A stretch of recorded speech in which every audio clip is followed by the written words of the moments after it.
तुझी एक गोष्ट तुला प्रचंड महाग पडते आणि ह्याच गोष्टीमुळे तुझा घात होतोय. ती गोष्ट कोणती माहितीये? नाही ओळखलंस?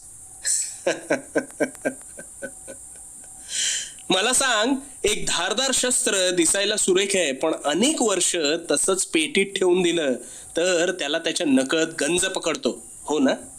हे तुला कळतंय, पण हीच तुझी खरी अवस्था आहे. सारं काही आहे तुझ्याकडे, पण महागात पडतोय तो हा तुझा कायमचा आळशीपणा. हो, अगदी जन्मापासून आत्तापर्यंत तुला ही जी ऐशोआरामी जीवन जगण्याची आयती घातक कला अंगवळणी पडली आहे ना, हीच घात करतेय बघ तुझा. स्वतः आळसाच्या समुद्रात लोळतोस आणि मग माझ्यातच काहीतरी कमी आहे हा थोतांड विचार करत बसतोस. तुझ्यातला कमीपणा काय माहितीये? स्वतःला कमी लेखणं हा तुझ्यातला कमीपणा. आळसाला आपला मित्र बनवणं हा तुझ्यातला कमीपणा. स्वतःबद्दल विचार न करता निव्वळ माणसांचा विचार करणं हा तुझ्यातला कमीपणा. एखादी गोष्ट सुरू करणं पण अल्पावधीत यश मिळत नाही म्हणून झोकून न देणं हा तुझ्यातला कमीपणा.